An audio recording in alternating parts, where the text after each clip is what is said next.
What a beautiful establishing shot. What to do, bro? Digger there. How are you? What do we have here? My deities. Wow. Krishna and Yes. Mahalakshmi Yes. and Shiva and Mahavishnu. So so Mahavishnu. beautiful. Very good, sir. Very good. Acha, acha.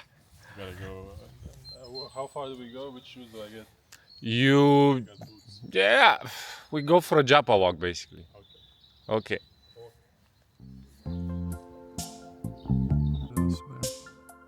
This is nice. So you're gonna hold the camera like this all the time. I Yeah. feel bad for you already. I don't feel bad. I have Hanumanji on my arm, You're so strong. he's going. You're Yeah, strong. he's going to hold the camera. We have a nice light today. Yeah, for Germany, this is like more than. Don't get used to it. This is a few days in a year.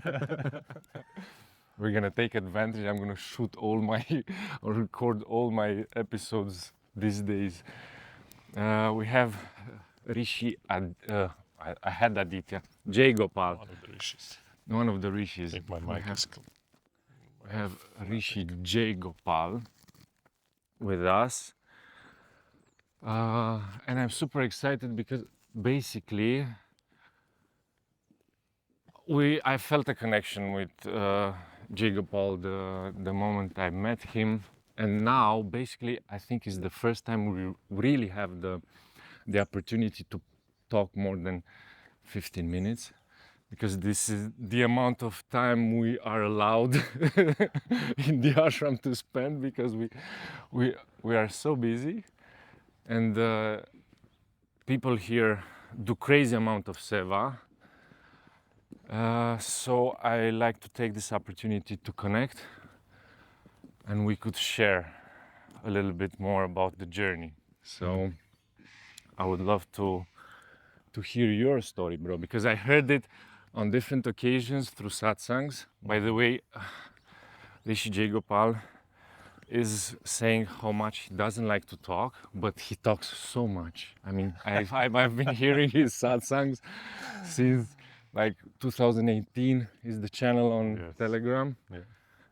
And he has some of my favorite satsangs are there, especially the one with you trying to jump off the building of the ashram. Me thinking I will be doing it. Yes. Not necessarily You trying, think. but yes. Yeah, but that was an amazing story. I love that satsang because it reveals something about our idea of sacrifice and what we are able to do and what we want to prove.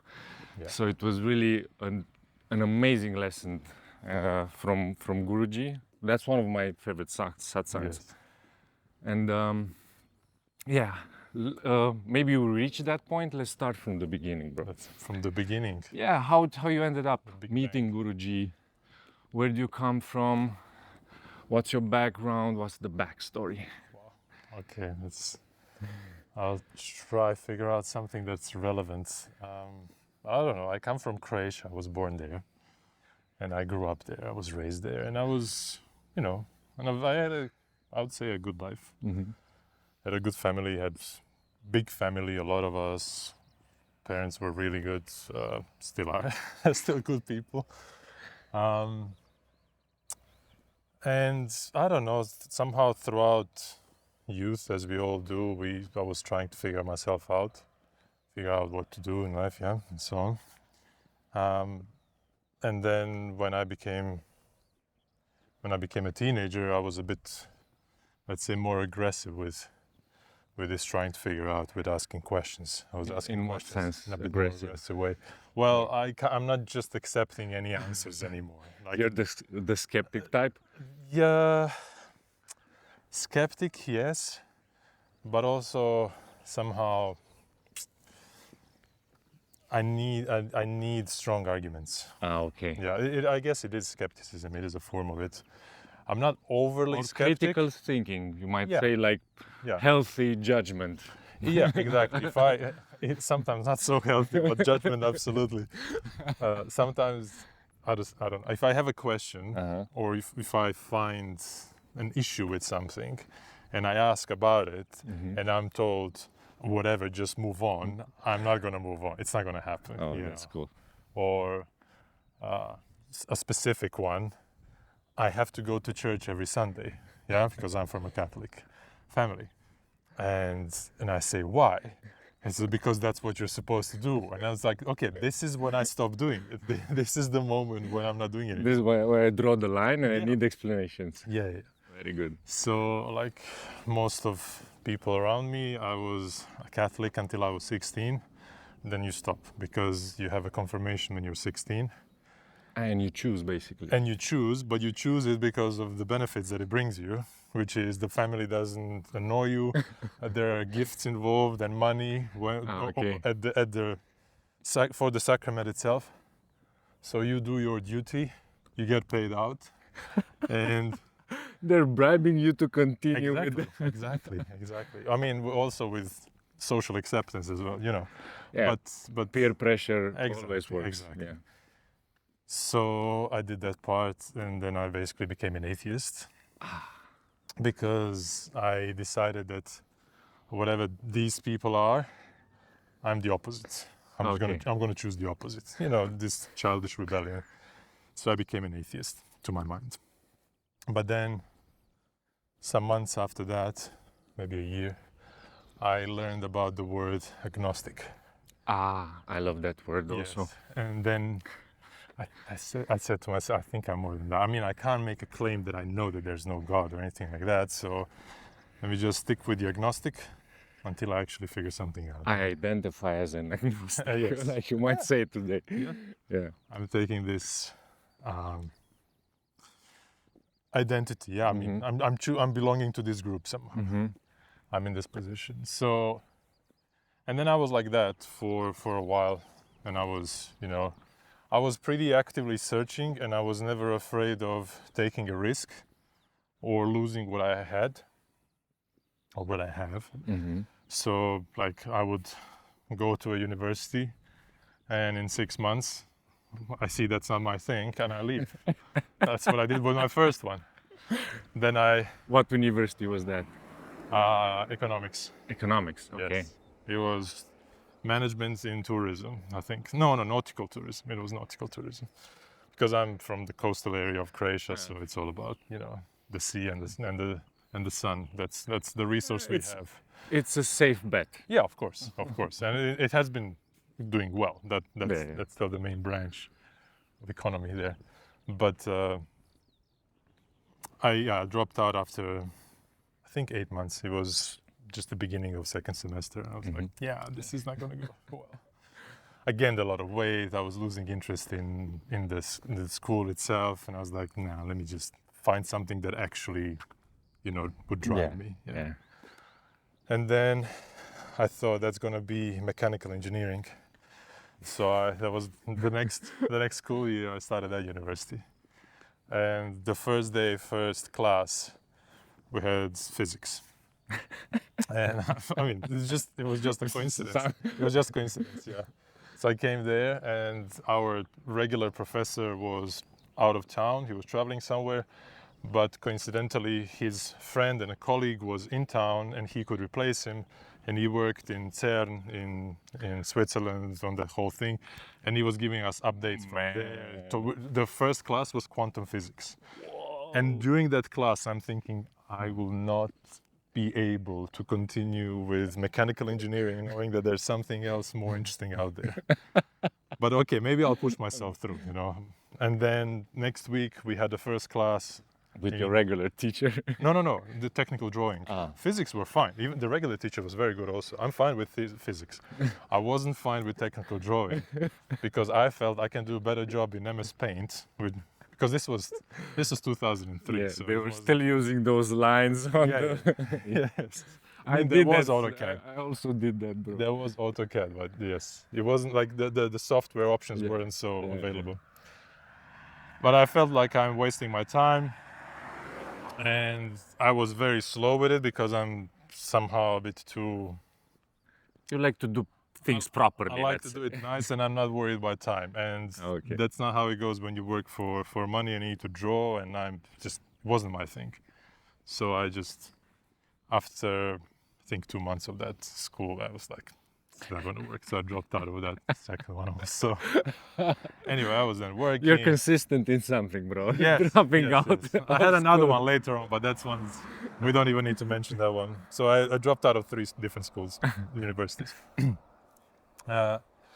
But then I started to work in work in a business where you are kind of a solo entrepreneur, part of a bigger enterprise. And I started to develop this ambition that I wanted to make an impact on the world. I wanted to make the world a better place. And because I was always I was critical. Maybe I think it's very windy here. Yeah, we can go this way. Something.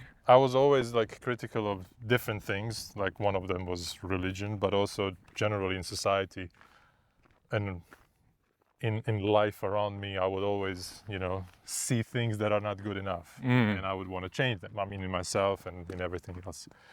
So somehow I always felt that Croatia, a country where I'm from, especially the coastal part, can be much better than it is, because there are other parts in the world, other countries, other regions that are doing much better in cultural and economical sense. And they have and Croatia has, or at least that part has, natural beauties are super strong, there's a lot of it. And it's a waste, I saw it as a waste. So let's make something better out of it.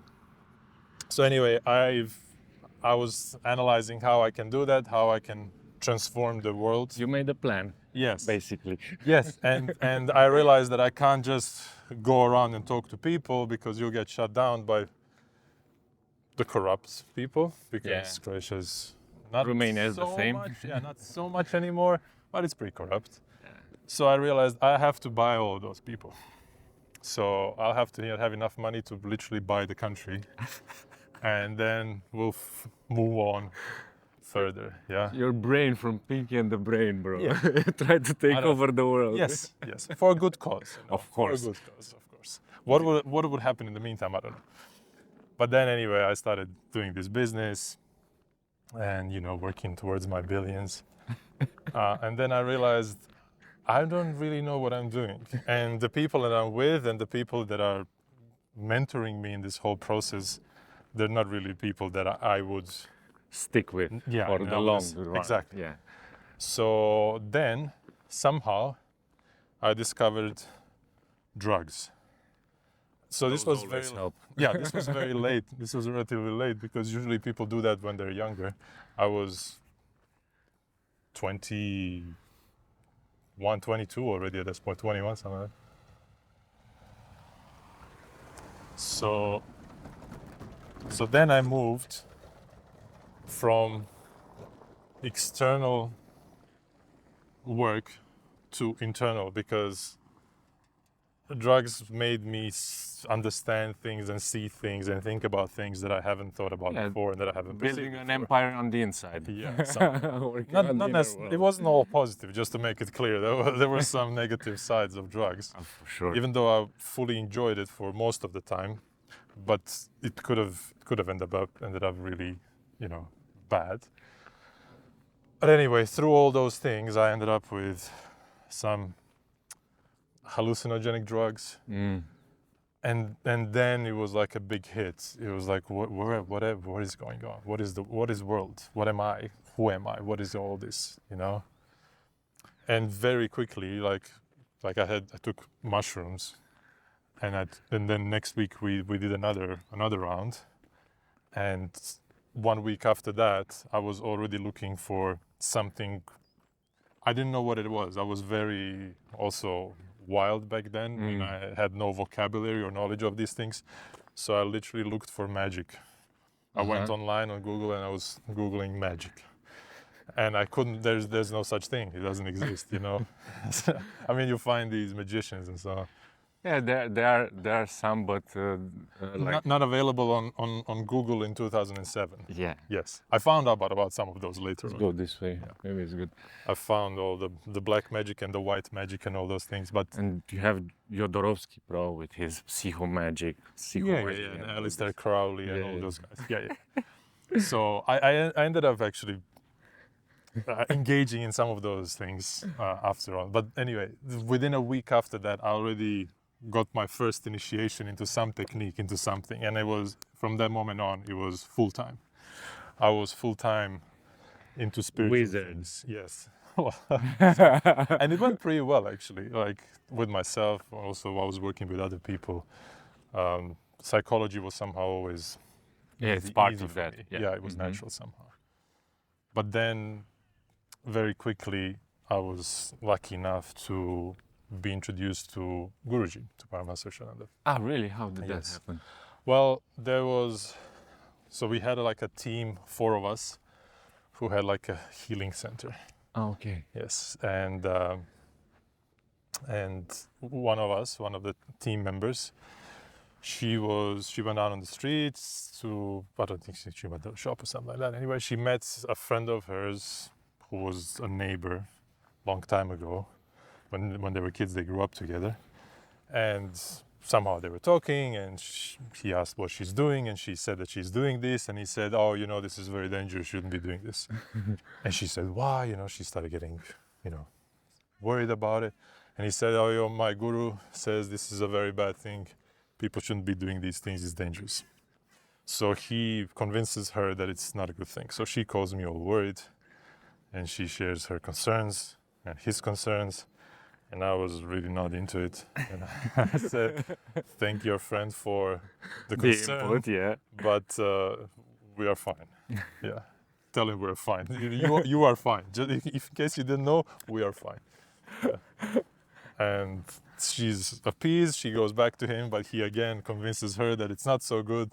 So she wants that I meet with him so we can clear this out. Yeah, clear it out, yeah.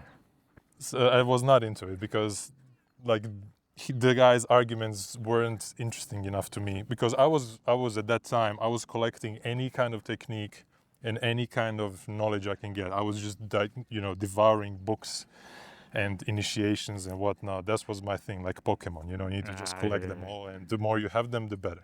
Yeah. The more tools, Collect all the artifacts, That's it. and you go to the next level That's if you have enough. Exactly.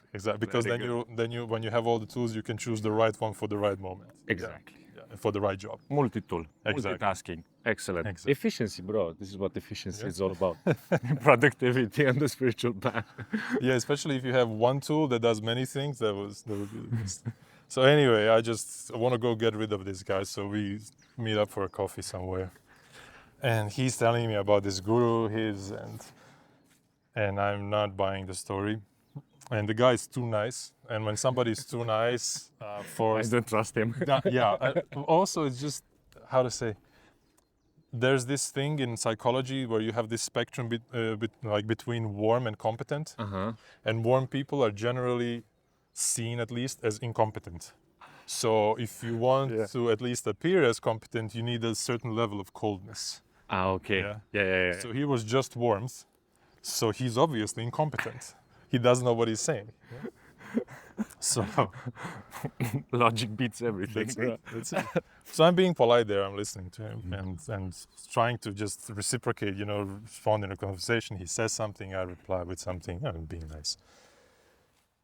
And because I don't want him to come back, not because I'm particularly interested in being nice. I just don't want him to come back.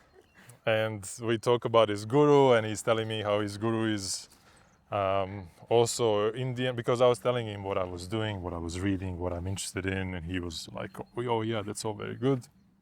But my guru, he has an ashram also, because I was thinking to go to some ashram in India for training for a month.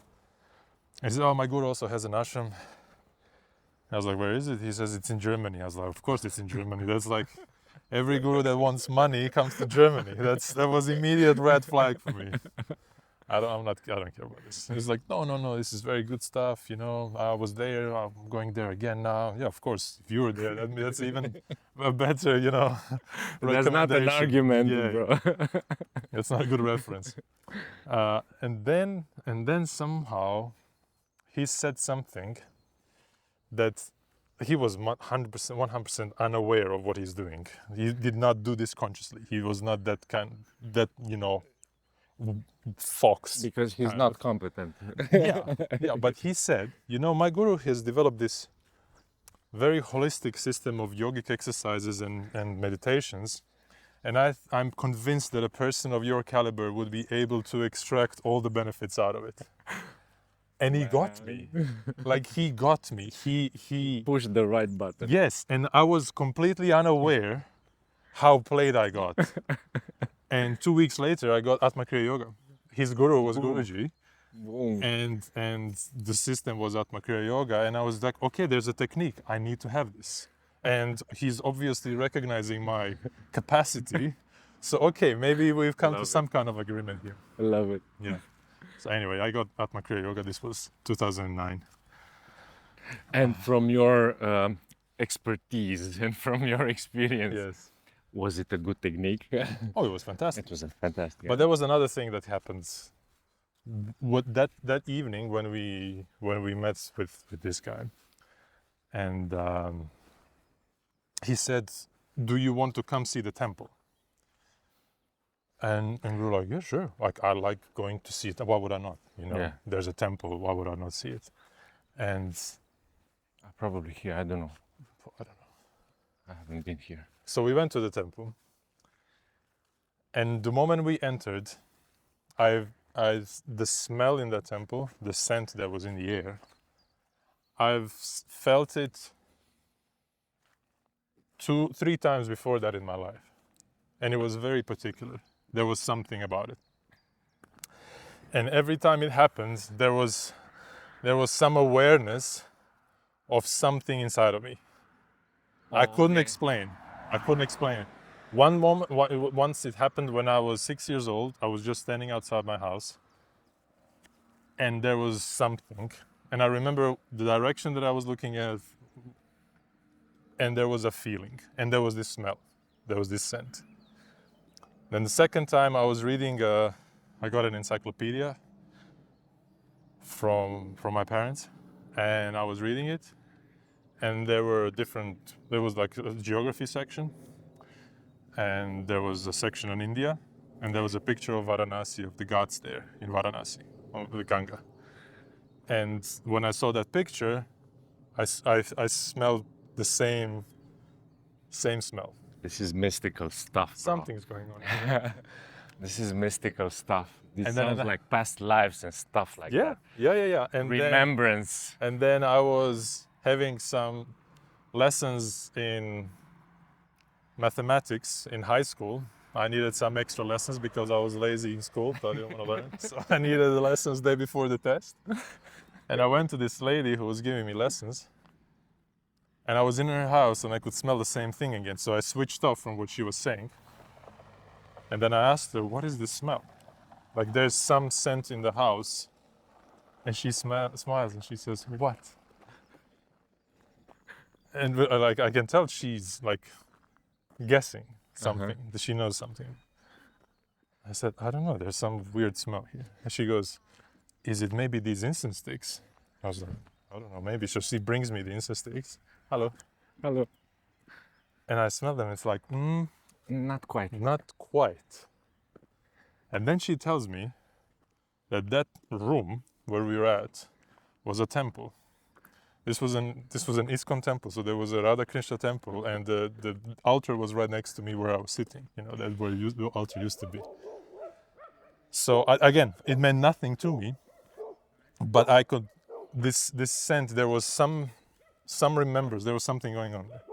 And then again, when we came to this Bhakti Marga temple in 2009, I smelled the same thing. So it was like, Hansel and Gretel with the breadcrumbs. Yeah. And the last time when I smelled it was when I had my first darshan. But so spoiler alert. Wow, so it is quite a trace, huh? Yes. So anyway, we came to this temple. I got Kriya 2 weeks later. It was like I couldn't say no. I even didn't have money in the time, but I borrowed money. I need this thing. Like, I don't know what's going on. I need this thing. So I got initiated and started practicing Kriya. But Guruji was not appealing. He was to not me. the focus. He was No, not. he was again too soft and too nice. Okay. He was overly nice. But Babaji, he was not nice. He's this cold, distant guy in the Himalayas. You know, Immortal. he doesn't need food, he doesn't need water, he doesn't need you, Yeah. which is most important. He does not need me. And then I can trust that, I can follow that. Because immortals are beyond everything. Immortals are pretty Pretty cool and Yeah. awesome. pretty trustworthy probably. They have the experience and they can Yes. guide you. Yeah. Yes. So I kind of followed Babaji. I became a follower of him. Can't say his disciple because that's a two-way thing. Until one night, so I received an email one day from my teacher, my Kriya teacher, saying that there's this meditation with Mahavatar Babaji, that you wake up at 3 in the morning and then you put his picture there and you visualize him in your heart, that there's a cave in your heart and there's Babaji there. Yes. And you just sit like that for half an hour. You just keep this visualization. Mm-hmm. So I did it first night, loved it. Second night, wake up, again did it, loved it. Third night I wake up and after 5 minutes, the image of Babaji changes into Guruji.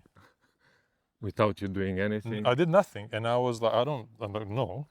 I'm with Babaji. I switch it back. Like, I don't know, not this guy, no. You know, I switch it back to Babaji. And only minutes later I realized it went back to Guruji, I didn't notice. So I pushed back. You know, I pushed back to Babaji. And then it stayed Babaji. So it's okay. Like I kept watch so it doesn't switch back. I was alert. Because this is not the agreement we made, yeah? It's not my choice. No. I'm not taking it. That's it. So that third night it was okay. Still good. You know, the vibe was good. I go back to bed and the next night, after 5 seconds, like immediately, I was barely able to get Babaji's image there. It was constantly Guruji, and he was smiling, like being cheeky, you know. I'm here. You cannot push the button. That's it. I'm quitting. I'm out. I go sleep. I'm not accepting this nonsense. This is not happening. This is rude. You know. This is rude. You are uninvited. You are not invited here. You don't come. But he didn't care really. So like that, like little by little, there were these moments here and there where Guruji would literally push himself into my life, even though I never met him. Yeah. I never met him and I didn't want to. But he kept being present in my life because I was actually doing his Kriya. Yeah, basically. Yeah. And then I realized actually he is something that I'm looking for. It's just that it's not something that I would expect, that I'm thinking that I'm looking for. But then I've analyzed. Then I started, reading some of his talks, because back then it was one book of talks from 2005, and there was the first Just Love book that came out, and that's it. Wow. And there were a couple of paragraphs that would be posted on a blog, on the blog, and it would be basically Guruji gave darshan yesterday in Munich, and he said something about this. That's it, and a picture of Guruji, a picture of the whole. That's it. This is what you had back then. Yeah. So you don't really know what he's teaching. It's not available. It's not like now, like he's going live every 2 days. The amount of content he's producing is crazy. Yeah. He has tweets, he has books, whatever. Yeah. Amazing. And so somehow I managed to analyze to an extent what he's teaching and who he is, what he is. And I'm like, actually, okay, whatever. Whatever. I give up. Because it made sense. Yeah, it made sense. And then I started feeling things that I never felt before. I would just randomly, like during meditation, some stuff would come up and I would feel comfortable with letting it go, and I would just randomly cry. And I was like, man, don't cry.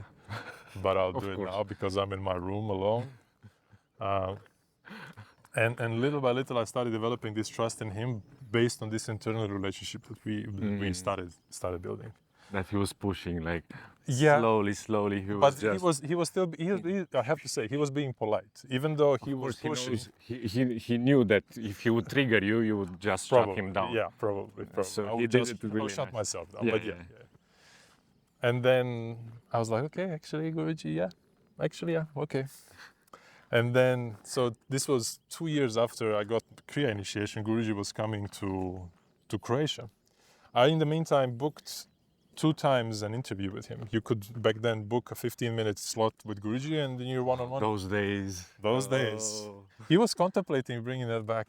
That think would be amazing. 2 years ago or something, but it didn't work out.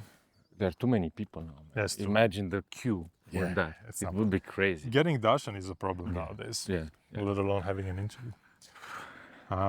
But I booked those interviews, but Germany was always too far. It was always the wrong moment, so I just ended up giving them away to someone else. And then he actually was coming to my hometown of all the places, and it's like, okay, I guess it's happening. I guess we're gonna meet. Yeah. We need to make contact now. Yeah. And then basically, it was already somehow settled.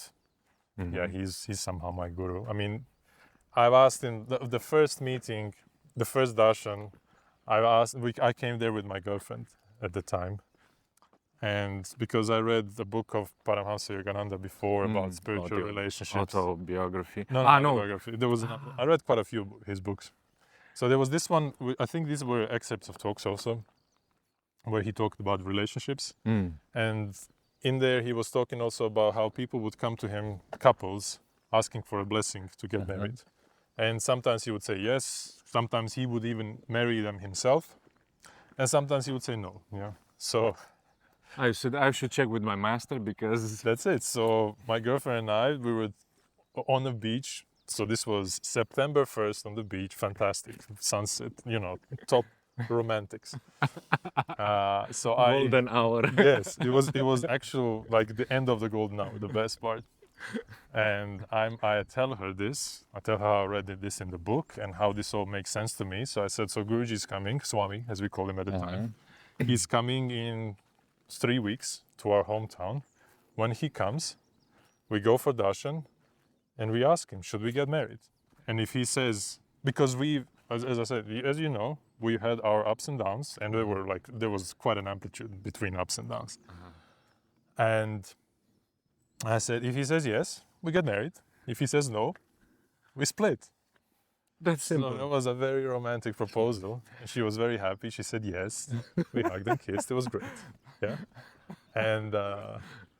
And so we came to Guruji 3 weeks later. We asked him after darshan. He says, "Who you want to get married with? Who?" And he looked around, and I said, "With her." And he goes, "Oh yeah, sure. When?" I was like, "I don't know. When?" He was like, "We do it tomorrow after satsang." And we were like, "Yeah, let's do it tomorrow after satsang." And Crazy, man. I was like, "Okay." He's like, "Okay." And then he goes off to give darshan to other people because he gave us darshan. And then I asked him a question. You could ask him a question. You could bring him things to bless, blah. And I asked him this, and it was like, so we walked away. And he was like, "Okay, I guess we're getting married tomorrow." So cool, nice. Congratulations, you're getting married, yeah. And so the next day, no, that night we somehow ended up. This is a long story. There's a lot of long stories here. We have time. Yeah. We ended up on a dinner after darshan, which is a private dinner with Guruji, where he's having dinner with the devotees. And I really tried not to go there because I felt like I'm intruding into someone else's space. Like this is a closed circle, and you don't belong there. Yeah. But I ended up there. I was forced by that same woman to go there, even though I said I'm not going. Women, man. Yeah, women. That's why you became a brahmachari. Well, yeah, not in a bad way. Yeah. But I entered the place where this happened, and it was on a terrace, and I just went all the way away from him, away from the people and everything. I just sat all the way like in the corner because I don't want to be in the way. I really don't want to be in the way. But after maybe an hour or something, I was talking to people there, a little bit socializing and everything. And Guruji like this, he like looks and he, like points like this, like come. and he's looking in my direction and pointing, and I was like, who is he looking? And I look behind me, and there's a wall. Like there's nobody behind me. So I tell this guy, like, he's calling you, probably, just nudge him. Like, he's calling you. And he looks and I was like, no, he's not. I was like, yeah, he just did it twice. So he goes there and Guruji goes, no, man, like this guy. So they all were like, yeah, it's you. It's like, okay, that doesn't make any sense, but okay. So I go there. I mean, me and my girlfriend, obviously. It was a package. We both go there and we talked about this. So why I'm mentioning this is because something happened during that conversation. He was telling us things that, this is the thing. So yeah, I met Guruji first remotely, and I've established a connection with him and a relationship with him remotely, without his physical presence. So his physical aspect, his personality, his humanity didn't sit with me. Because you created an image of your... Yes, and he doesn't have these human qualities. So now the moment he does, I don't know where to put them. Like I need space in this new... I need a new folder and to file them and try to... and they need to be organized in a logical way. Huh? So he was talking how he was, tired because a lot of traveling, living in a suitcase and stuff. I was like, suitcase? Like, practical things? What are you talking about? Why are you eating in the first place? Yeah, no, I somehow I accepted it. That was somehow. And then during that conversation, something happened. Basically, the next day, I went on with my normal life in the morning. My cousin and I went for coffee, like every morning we would go. And I was a smoker at that point. So I smoked for 14 years. Yeah. I started smoking when I was 13, like you do. And we all started at that age. Yeah, I was 27 at that point.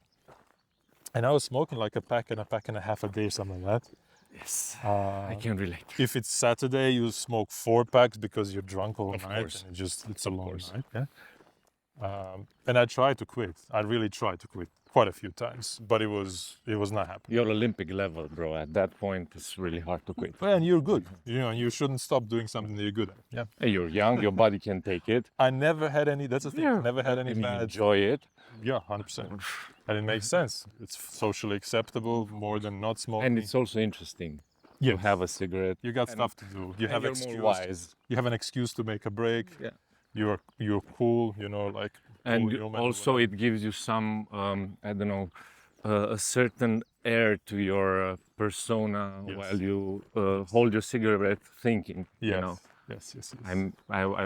That's really good crutch for you. That's a really good crutch. When you have nothing to say, you just and think. And that went with my personality also, which is a bit more reserved and mysterious. Of course. And the smoke helps to keep the mystery. And it makes me talk less, which is good also. Yeah.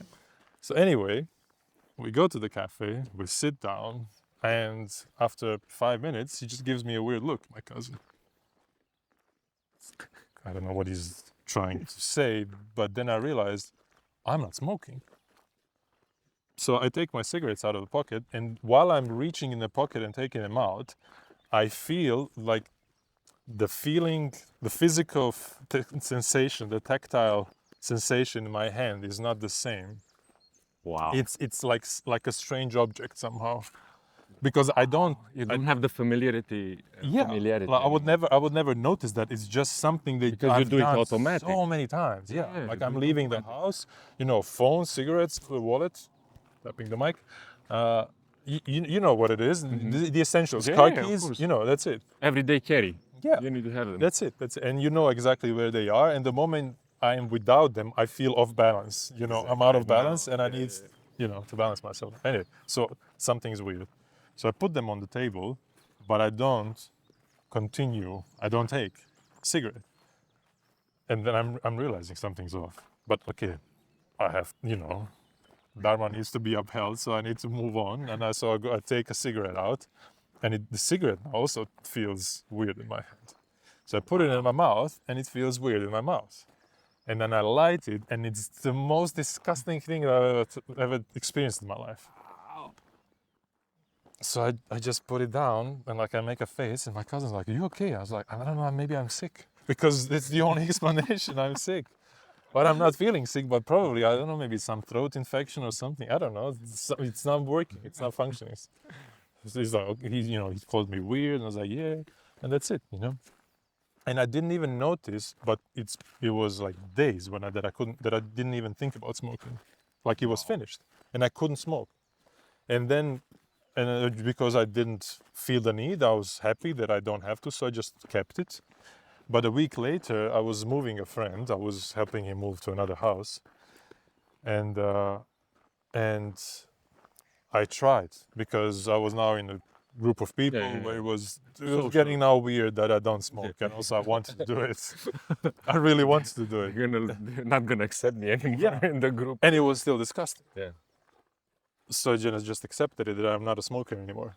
So it's not a thing. It hasn't been a thing since September 19, 2011. I'm not a smoker anymore. And I'm not even an ex-smoker. I just never was. Like it was completely taken out of my being. Yeah. Wow. And I didn't even notice until like years later, or at least months. No, it was years later that I actually realized that this actually happened, because it was so removed out of me that I wasn't even thinking about this stuff, because why would I think about it? It's like thinking about when I was, I don't know, something that I never was. Yeah. Whatever that may be. And you connected this to Guruji? It was exact moment during that conversation. He told a joke, and then we were laughing, and then he kind of kicked me with his knee into my knee, like ha ha ha, like right, Yeah. and he kicks me, and it was that moment I felt something happened. There was something that happened, but I didn't know. But later on, I associate it's 100%. It's 100%. Wow. It's like he kicked it out of your body. He kicked it out of my system. Wow. Later on, I even found out something more, but it's a bit weird. So, but yeah, he removed it out of my system. So, at that point, it's really difficult to. You cannot argue with this, bro. Yeah, can't argue. Because it's an experience. Yeah. For me, it was the same when he took my addiction away. It was Yeah. the same in the first darshan. He just took it away. I went home after first being. It's like I met him for the first time. I took darshan. He blew my mind away. He destroyed me completely. All the masks, all the constructs that I had, he just destroyed them. He opened me up again to be vulnerable, because men don't cry. Yes. And actors cry when they're paid to do it. Yeah. And even if they're paid, you have so many characters on you, then you don't even know if you're crying or not. Yes. But I had really difficult times in acting because I was not able to cry, because I was hypersensitive, super vulnerable, and I had to cover myself with all the masks and the shields that were available. And when I met him, he destroyed all this construct, and I reached home. It's a longer story, but I reached home, and I want to make sense of the ashram, of what I saw, everything that happened to me. You met him here in SPN, Darshan Hall, 2019. And that's when I reached home. I told my wife what happened. She saw something was different, and I go in the back room. You have your Pavlov kit if you're an addict, like I was. You have the Pavlov kit. I would just think about my kit, and I would like drool. I was like, oh, I can hardly wait to get home. Okay. And I got home, and I said, I have to go in the back room. I have to make sense of this. Basically, blow my brains away. And I open the kit, nothing happens, bro. And I check everything, I smell everything, nothing happens. And then I realize I don't feel it anymore. And it's out of the system. It's out of the system. But it was so surprising, because I was literally struggling with this for years. And it became a problem in the relationship with my wife, because I had to choose between her and the addiction. And that was not fun, because she's my best friend. And you cannot choose between your best friend and something like that. Yes. And when this happened, I like you, I had no more doubts. I said, man, this is it. He's the one. Because I could relate it straight to him. I said, man. So yeah, I can totally relate But it's nice that he kicked it out of your system. I'm happy that there's more people like that, because I remember speaking to other people who were still smoking. I said, I wish you would have what I got, but Mahaswana is another one that got the addiction kicked out of him by Guruji. Yeah. nice. So it's really, really nice. I guess when the time is... But I prayed, comes bro. for I something. really prayed for it. In my case, I made 1 year before meeting him. I was in a really low point and I was desperate, and I prayed to God. I literally prayed to God. I said, I have no more alternatives. I have no strength, no willpower. I cannot fight this dragon inside me. I cannot win. God, please help me.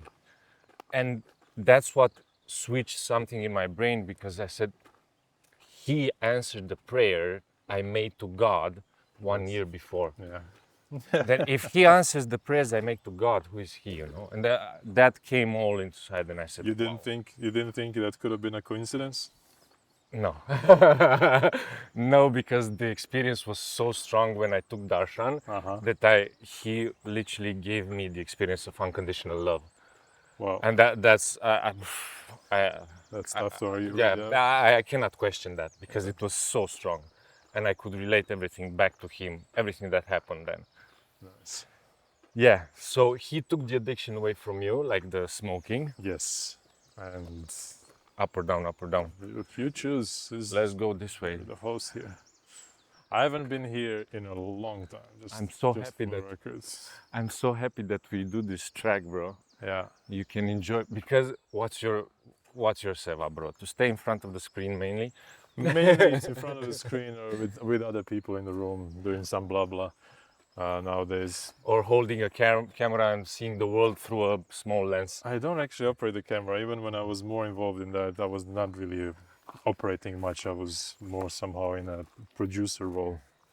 But I was, yes, before, more than now. Now not so much. I was involved in this video production. I mean, before that, I was first. Yeah, I was in the Atma Kriya Yoga coordination, assisting there. Then I moved into the academy. What was the academy back then? For 4 years or 5 years. And then I was moved into the video production, and I was there for 3 years. So I'm not actually there anymore. I'm now out. Where are you? In a not fully defined place. Okay. You're in transition. I'm in some kind of transition, yes.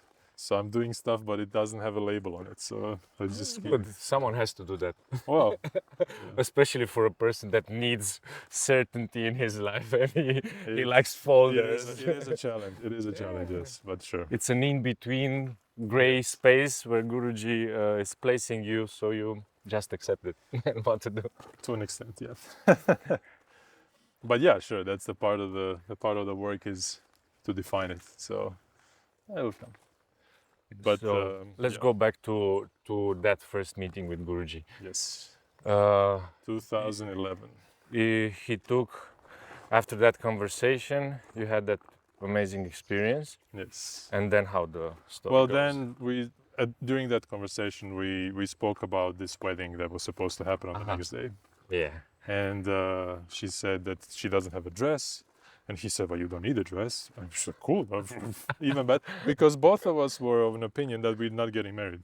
Oh, okay. Because marriage is for the normies, you know, we don't do that stuff. We are above those things, so we don't get married. Why would you chain someone to yourself? Definitely. You know, let's just stay free. But because he was involved now, like he was in the picture, Guruji, there might be a benefit from that kind of linking, you know, that kind of association. Yeah, that's it. So I was like, okay, let's check with him. Let's see what he says, because he knows better than we do. Like, we just have theories or very limited experience, but he'll know better. And if he says get married, then it's like, okay, maybe we misunderstood this whole marriage thing. Anyway, we spoke about that, and he said, you know what? Maybe better you just come to Germany. We are opening now a center again. It was closed for a while for construction and everything, but we're opening again. And in a few months, there's going to be Shivaratri. And this other couple is also coming there to get married. You just come there and we do the wedding there. So I took that as a polite no, because I'm not gonna go to Germany. He knows this. I'm not gonna go to Germany. So it's been already a few times when I was supposed to, when I didn't. So okay, thank you, Swami. It was nice meeting you. We'll probably not meet each other for that wedding, but okay, sure. Yeah, let's say yes to February. Let's be polite. Yeah, it's gonna be in February. So from September to February, who knows. And then there was quite a series of miraculous and semi-miraculous events that made us come for that Shivaratri. We did get married on the day of Shivaratri. Man. It was all the very days. hectic. Yeah, it was very hectic. Yeah, that's why it lasted for 3 years. Probably. It was very successful, that marriage. Both of us were propelled spiritually. And that's it. Then I became brahmachari in 2015. Is she still following Guruji? She was. Until one It's a complicated story now. Good. So you became brahmachari right after you divorced, basically, if you can say that. Yes. Well, yeah, he married us, so he was the authority to also end it. So course. it was just that initiation what happened. Because we were contemplating, both of us, for like a long time. And she was about to do it and I was about to do it. But actually I was never about to do it. She was about to do it several times and I was like, yeah, sure, do it. And then I ended up doing it after being convinced that I'll never do it, because that's not my thing. Of all the things out there, of all the options in the world, being a monk is not a thing. Because even though I don't mind the lifestyle and everything, it's not me. It's not me. I need options. I need, freedom in life. Yeah. You find it the monk life binding, or how do you say, too strict? It's like it's in somehow, let's say in the work environment, you can choose to be employed or to be an entrepreneur. Yeah. If you're an entrepreneur, you have less freedom to an extent, because you have less time, you have more commitments, you have more risks and everything for a shorter period of time, and then you have more freedom. Ah, okay. So that's the concept here as well somehow. You are more focused, so you can become actually free faster. But you remove some of the temporary freedoms for the sake of the higher freedom, the more permanent one that comes later on. Yeah. So as an entrepreneur works for an early retirement, it's not just monk, but yeah, in this case it's a bit more aggressive externally also. You make bigger sacrifices in order to reach that higher status, higher state of being faster. Let's put it like that. So in that sense also it does fit my personality, because I'm fine with temporary sacrifices if I know what I'm going towards.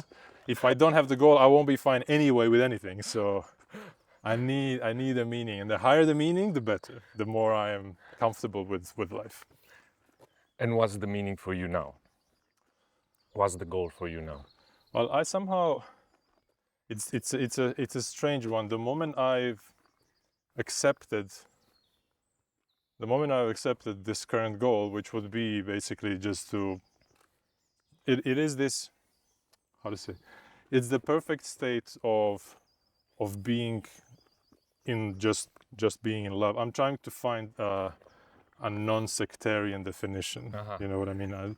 I can tell you, just go to Vaikuntha or become pure prema or something like that, or experience it. But like, I'm trying to find something that's not one of those definitions. It's when we are really free, from ourselves, then we can actually experience what there is, because we're not restricting ourselves. So this is what I'm trying to somehow achieve, but I'm trying to achieve that also through service, because unless we do something, we don't really see ourselves. We're not exposed. It's like if you're in the lab all the time looking at things, you don't know how they will actually perform when they're out in the world, So Guruji keeps us constantly performing out, you're on track, and it's never training. It's always actual. You're playing games, Yeah. and you're adjusting during the game. So the goal is just to become fully free, and then the thing is, once you realize that you're gonna be serving anyway, then, and it's never gonna be your personal thing. Yeah. Then it's like, okay, you can already have it. There's this story of a fisherman. He's sitting on a boat, and he just has like a little fishing line, and he's just fishing there with the line. He doesn't even have a fishing rod or anything like that. And an ambitious guy is passing by, and he sees him. He says, it's like, why are you doing this? And he says, what do you mean, why am I doing this? He says, why are you just sitting here fishing with a line? And he asked him, what do you think I should do? He says, well, you should get maybe 2 lines, or you should put a net, and then, catch more fish. And he's like, and then what? And he says, and then when you catch more fish, you can sell that fish, and then you can buy a bigger boat.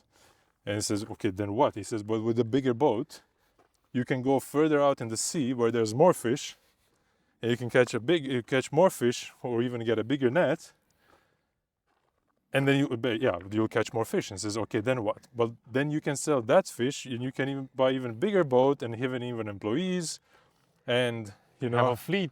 yes, and like that's little by little, like they go back and forth, yeah. They scale up the business. Yeah, and he says, and then what? And he says, and then you can retire, and just enjoy your time, fishing or doing whatever you want. And he says, but I am doing whatever I want. I'm already there, Yes. So I am somehow taking that approach. Very good. I don't really need to run around the circle to come to where I am. I can already accept where I am and just act like that, like I'm already there. And I actually have that opportunity. I have that possibility to live that reality. Now, it's not just externally. I'm talking about internal reality. Basically, you're not climbing on the hamster wheel. I don't need to attain anything. Yeah. I don't need to. There's nothing there's nothing to catch. Yeah. There again, obviously there is, but that something is not out there. Yeah. It's not going to be my external efforts necessarily so much that are going to make that come to me or make me achieve that or attain that. It's going to be by actually searching it and removing the obstacles, to get to it. And this came in time, this realization, or was it some epiphany, or it was a building up process to reach to this conclusion? It was both. And it was a build up and an epiphany. And epiphanies were through experience, or how? There was one very specific epiphany that happened, and this was in 2018. Because with Guruji it was like a constant. It was like a series of occasional epiphanies. The first one, I think, the most intense, the one that set me on this path like much stronger, was the one that I actually have. That there's an actual possibility that he is my guru. And this happened a little bit before I became a brahmachari. I would not have become a brahmachari if I didn't have this notion, this feeling. Because he was always so important and valuable in my eyes and so expensive that I can't afford that. So he's being nice to me, but I don't have him available to me. It's not gonna happen. It's like there's a Bugatti, there's a super expensive car, and I can even sit inside. Maybe I can even drive it around, but it's not my car. I don't decide. I can't rely on it being there when I want it or when I need it. Because it's not my car. But with him, there's a part which is not available always, because obviously right now he's in Japan while we're walking around here in Germany, so I can't just come up to him. But he's actually overall available to me to guide me to where I have to go. And there was, again, we can talk about this now, but there was an internal click that happened, and when I took it, when I realized that there was like a huge relief that came to me. There's this huge cargo that got off of my shoulders that I'm not responsible for my ultimate like result. I mean, I can't be. I don't have the power, and he can, and he is. And he kept telling me this since years. He tells this to everybody. But nobody really takes it. I mean, nobody. We cannot grasp it, basically. That's the whole... until we can. Like in this moment, I just got it, and I was like, okay. So actually, it felt immediately like having all the tools available, all the resources, infinite resources available to me at any time, in any amount. And he was like, okay, it's very liberating. It's very liberating. Now, of course, there's a part of you have to collaborate, which means, again, some restrictions, but ultimately the goal is achieved already. Like if you want to do something, like, I don't know, I want to build a house. Okay, you need, where do I, source the money from? How do I get the contractor, this and that? Like, do I get a plot? Do I get permits? But the king of the country, who owns the land and has all the resources and commands all the people. It's done. It's going to take a moment. It's going to take a few months, until the house is built, but it's done. You don't need to worry about it. You can just let it happen. Yeah. So it was that kind of change in my mentality that happened at that point. This was, I think, 2014. But then in 2018, we were having Guruji was traveling. He was in India, and I was sinking into depression. I was getting like really dark. Something recurrent? You had this before, or it was just... It was pretty much almost every November. November sun, my friend. It's your... Yes, it's season. We're going to Edgar Allan Poe mood every November. Yeah, it's very dark, but dark in a way that I also like moody stuff. I used to listen to that kind of music also. It's always minor keys. It's always like dark, Doom metal for you. Not metal, but more, I don't know, Radiohead, let's say. Okay. They're very depressive also. Yeah. They have some uplifting songs, but it's usually depressive. Yeah, they have, let's say, existential dread. Exactly. Yes, my friend, I can relate. Yes. I know that mood. So I like, for example, that kind of music, Massive Attack. Yeah. So, yeah. No. Yes, like something that so makes you many things think. in common, bro. Yes, that makes you think and feel things on a deeper level. And you want to go there because you think that gives you meaning, because it gives you a depth that certain people don't have. It's also a part of yourself that wants to go there, even though it's not pleasant all the way, but something makes you go there because you also feel like you're a little bit special. There's that as well. Yeah. But also some of us do like that kind of suffering. We all like some suffering, We're all some kind of a hedonist, a masochist inside of us. So we kind of like some kind of suffering. Some like to be exhausted by work. Some like to be depressed. It's like... It also makes you feel that you are alive, basically. Yeah, probably. You experience the whole range it's of a emotions. Paradox. Yeah, it's a paradox. It has a depth to it. Yes, for sure. It's going over the entire spectrum of emotions. So every November you go into that mood. But this November was special. This was really bad. Like, I couldn't talk to anybody. It reached there after like 2 weeks of progression. It reached the Let's catch your breath, bro. Sure. Let's sit some shit. Where are we this side? So it reached the lowest point, you might say? The lowest point was that one night when it was just very bad.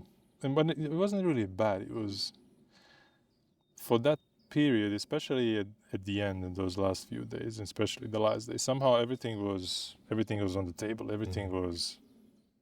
Everything could be questioned. Like me being, I was a brahmachari at the time, meant nothing. Me being a human, having a body, me being alive meant nothing. Wow. Me living here meant I could have died, I didn't care about anything. Everything could be questioned, and everything could have been, dealt with. So if being alive is a problem, we'll address it. It wasn't. I like how you will address this issue. It wasn't Nice. like nothing was really a taboo. Nothing was, oh no, you can't touch that. No, everything could be touched. Like, I don't care about having friends or not having friends. I don't care about having a life or a career or a reputation. Nothing mattered. Like, I would go out, and usually you're polite to people, even if you don't particularly care for them. You're at least going to be polite so they don't come after you. Here it didn't matter. I was just out there, and if they give me a stinky face, I just ignore them, or they try to be nice to me. Not interested. So I don't even look at them. I take my food and I go away. For example, I was in this very wild mood, but it was not a negative one. I just can't be bothered right now. Like, I got stuff to deal with. Like, I'm processing something and I'm not available to talk or to interact in any way. There's no exchange. I'm just passing through like a log of wood, Yeah, because you're so deep into the process that basically everything moves out of the way. Yes. You're not, the exterior doesn't make it didn't touch any me. impact. It didn't touch me. Like, in the beginning, I was negative of that process, but towards the end, it was not even so negative. It was just like very empty. But there was still this darkness somewhere. And that night, I just had a feeling. There was a realization, and I can't really explain it, but I felt that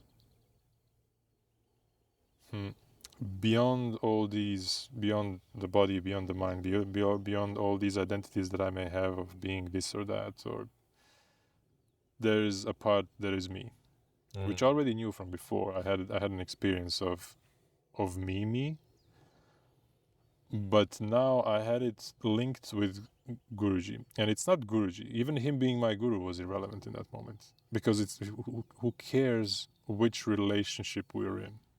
He could have been my brother. He could have been my enemy. It doesn't even matter which kind of human relationship we have. On this deeper relationship, it doesn't have a definition, didn't have a label.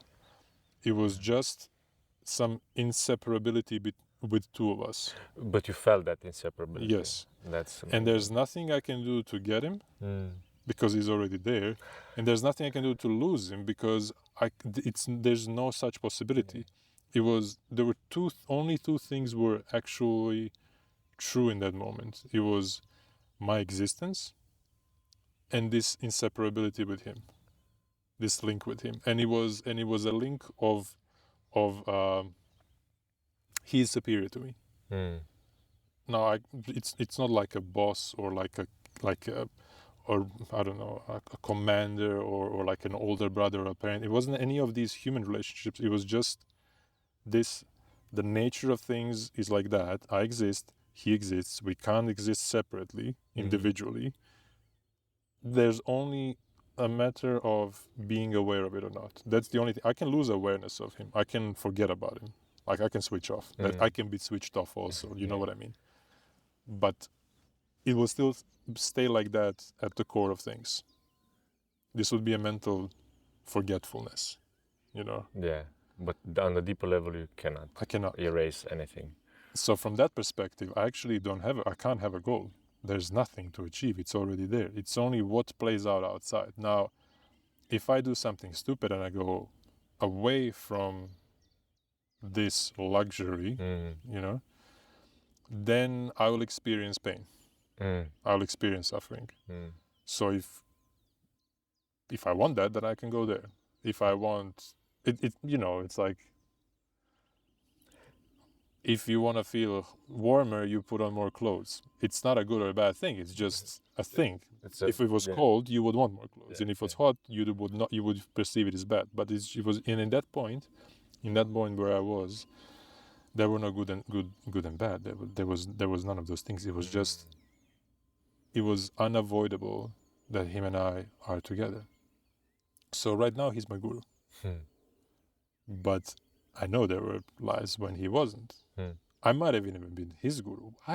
Who cares? Like, who cares even about those things? Yeah. He can take any role, Yeah. and he can assign me any role. That's the thing. Also, he assigned roles. Very He assigns nice roles. point. Yeah, Very nice point. that's.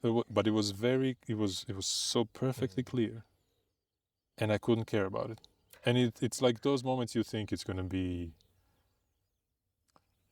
You know the movie The Beach. Yeah. So he says there when you're looking for a realization, but you always think it's gonna be when the experience happens, you think it's gonna be more visceral, more real, and he's waiting for it to hit him. Yeah. But it doesn't come like that because that's what you think is gonna come. Yeah. So this thing came, and you would think there's gonna be fireworks, but there's nothing. There was nothing. It was just me sitting in my room. It was German village, 3 a.m. or something like that. It was just quiet and dark, and nothing was happening. But still inside was this enormous, gigantic process happening. But it was more of a resolve. It was not an explosion. It was just tiny little adjustment. That made all the difference, basically. That's why it said, Guruji says, you're really close. You're really, really close. You're so close you cannot see it, how close you are. At the same time, it felt like I'm already there, but I could just fall off the cliff any moment. And you're down the cliff. Like it's not a little slip. It's you're down. Yeah. I love this because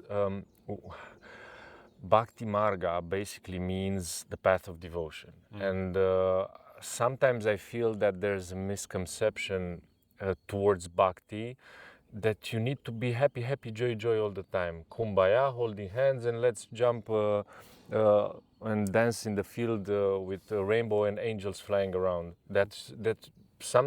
I feel that sometimes this is because whenever you go into when you face your dark side, basically, when you face your dark side, when you face that darkness, that it's part of God, it's part of life, it's part of the light, basically. Sometimes you feel guilty and you're like, man, I shouldn't feel like this because it's prem, it's love, it's like I have to be,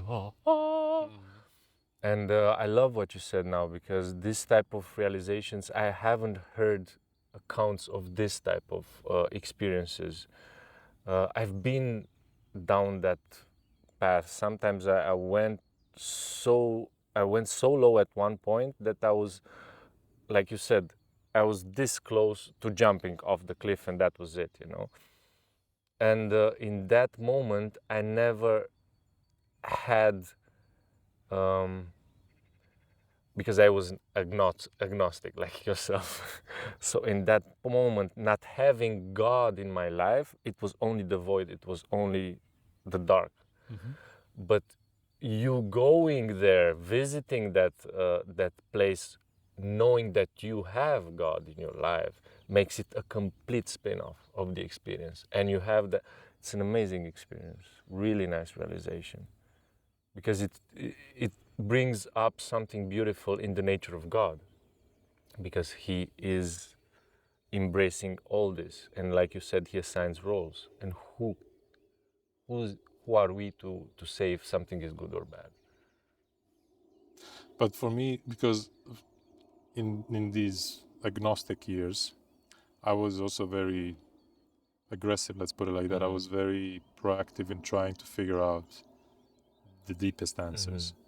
And in that phase, I could figure out the me part, but I didn't have the experience of the other one. Yeah, so very good point. There was some kind of a feeling there, but unless you are, it's like a background noise. Unless you're told about it, it's just there. You don't even notice. But when somebody says, "What's that noise?" then it's like, oh yeah, it's true. There's noise. Yeah. Very so after meeting Guruji and after having an experience of his personality, of not even this human personality, but just being around him, he somehow always subtly directs you towards the non-human part of him. And then you start developing this awareness of this, because he also makes no sense. Like, he's so irrational as a human that you try to figure out, like, what is this? Like, who am I? What am I dealing with? Not who, what am I dealing with here? What is this being? Yeah. That sometimes and then little by little, like those breadcrumbs again. You start, like puzzles, you start putting a picture together. It's like, okay, oh, it's the background noise. You know, it's the thing that was always present in my life. I mean, calling it a thing is probably bad, but I can't also limit it to a person. It's not just a human. It's something else.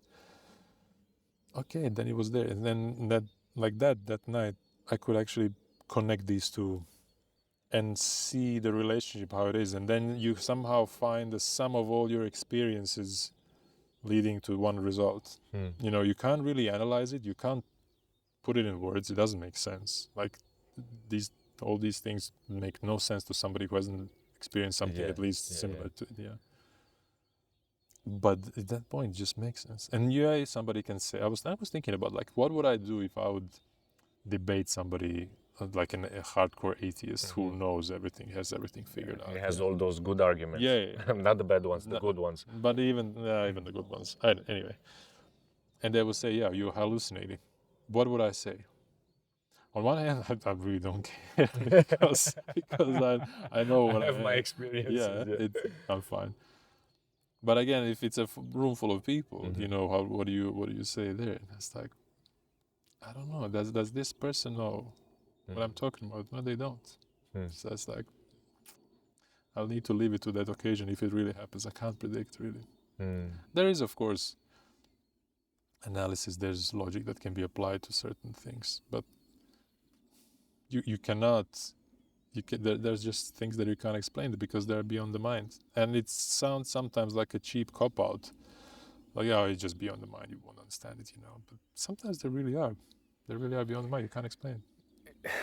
This is the beauty of our relationship with Guruji somehow. You have this ashram full of people from all over the world, completely different people that would normally not stick together. I mean, probably they would not even hang out maybe one night if they would be introduced, but they would not reach out to each other. They would not develop relationship with each other. And yet they are here, and what connects them is this experience they all had with the same source of that experience, and which is Guruji. And you cannot transmit that. And that's the beauty, and also the difficult part when you try to relate to other people, because you cannot pass that experience on.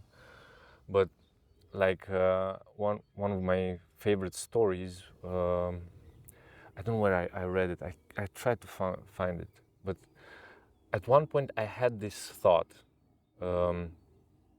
I went to America and I visited the Niagara Falls. My sister brought me there, and I said, at first I said, man, I saw it in the pictures, I saw it in the movies. I don't want to go there. I have something else to do here. I wanted to go to Roger Waters' Dark Side of the Moon concert. I didn't want to go to Niagara Falls. But she said, okay, we do it in another day, we go there. And I went there, and it was mind-blowing. And the experience of that water coming towards you, you're like a magical IMAX, bro.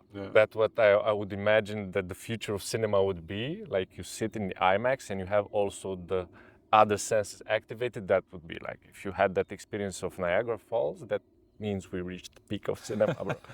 If you can recreate that in a cinema. And I was like, I started crying, bro. We went with the Lady of the Mist, right? It was overwhelming, the power, the sheer beauty and power of nature. I literally, they couldn't see me crying because I was wet of all that, but I was literally crying, man. I was like, and my heart was like exploded, like, in awe. And after we took distance from from that experience, we went up. I was looking down at all that, and I imagined. I said, "How would this have felt?" Hello. For the first explorer, first European explorer who went there and encountered this. He went there. He had this experience, And then he goes back on the mainland and he says, you know, I went in that faraway country over the ocean, and there's the biggest fall of water in the world. Wow, he would hyperbolize everything, and people would say, really? Yeah. Do you have any photos? No, because we have only sketches. Do you have any recording? No. No And evidence, I had that question, how would it have been? And actually I found an article. I found an article about the first explorer. And that guy went there, he had that experience, whatever that would have been. I don't know if he went with the boat inside, but he saw that. And he went back, told the story, and he had that argument like, okay, we heard about giants with 4 heads by all these explorers. What makes it valid? And he said, look into my eyes and you will see it. And that was like, oof. And that for me is Guruji, you know, because he gives you darshan, and I cannot express what happened to me when I received darshan, because he literally cracked my mind, he opened my heart, he gave me that full body experience, like full body. I cried for 5 hours, bro. I cried for all the times that I didn't cry. I hold it back. You're very soft. I'm a soft guy. I'm a real man. A real man cry, bro. And when I went back, I started sharing. And I couldn't transmit, but for people who are a little bit sensitive or open, that experience started having an impact, you know, because they could see it in my eyes, you know. And that's the beauty of how Guruji teaches us, because he gives us the experience, and then you start reading and you start having all the knowledge to make sense of that.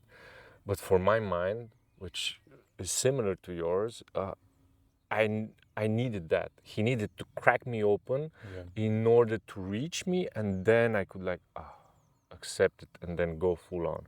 Because after that experience, I had no more doubts. I don't care whatever happens around. That's it. No more doubts. When you get a proper click, when you get a proper realization, nothing ever matters, you know. Yeah. I that's why I also relate to that that sharing of yours with that. The exterior doesn't matter, because what happens inside is so deep.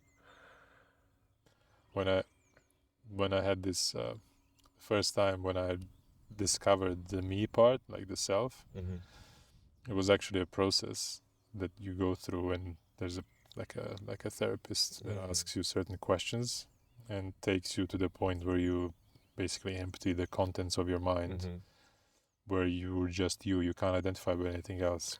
Like, it just, you know, empties you.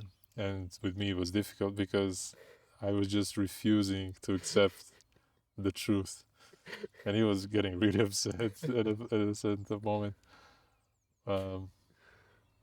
But anyway, there's a test question in the end when you actually say the answer that you're supposed to say, which signifies that you are there, that you've reached there. There's a question. If question goes, who's the biggest authority for you in your life right now? And then you say, who's the biggest authority? And it says, if that person comes to you now and says that this is not true, that you're not that, what would you say? And I was like, in that moment, like, this makes no sense. Like, who even cares? Why would somebody think something about it? Like, who can know this? Nobody can know this. You know? It was really so convincing and so true. Like right now, actually, if Guruji would say no, I would have a problem. But yes, but back then, but because the thing with him is like, he told me once, like it's a long story, but I had a problem. Somebody sent me a nasty email, and I lived here, and I didn't know how to deal with it. I didn't know how to address, because I was not into some, like, how to say, conflict like that also. So somebody was attacking Guruji actually, and I didn't know how to deal with it. I didn't know how to really defend him, because it was just like a nasty attack. That's all, without really arguments or anything like that. But I just didn't know how to deal with it. This was 2014, and I ran into him in the corridor immediately, coincidentally, because I didn't know how to deal with it. I said, maybe I talk to him, and he's right there. He looks at me and says, what? Like, he just, I said, do you have a moment to talk? He says, yes, let's talk. So we go there, like to the side, we sit, and I tell him what happened. Somebody sent me a message, and he looks up and he goes, okay, so that person. And then he tells me something. He says, that person was like this and this, right? And in the moment he says this to me, I have a flashback of me sitting in a cafe in 2001 and seeing that person interacting with another person. And I'm aware of everything that happened. I remember, it's a memory. I was there. And I noticed something happened, but I was not aware of it in that point, in that moment. But right now, it actually makes sense. It's an evidence to something that to a point that he's making. Wow. And the moment I see that flashback, he says, okay, and then the other person is like this and like that, right? And then I see that image again, which confirms that, plus another situation, which happened in my school, in my class, because there were some of my classmates that are involved. In my school, in my high school, and I see something happen, and he's observing me seeing that. Wow. And he says, okay, and then this person, and then he just explains me the entire relationship between several people that went to high school with me. And he says, so what you're going to do now? And then he gives me the instruction, which was really wild, what to do, who not to write to this person, but to his wife, just to be very brutal. Wow. And I was thinking, I wrote what he said, and it was the result was exactly what he said is going to be, and it was fully resolved, never to come back again. But he knows what I saw in high school, things that I wasn't aware of, the social dynamic between my high school mates. I was like, how can I now? I mean, if he needs to, now the only way he can tell me something that is bad for me is if he wants something bad for me, because he knows. I can't doubt that anymore. But also with time, I realized that he doesn't want anything bad for me. He actually wants good things for me more than I want for myself. Yeah. Because I have a destructive side that he doesn't have. Mm-hmm.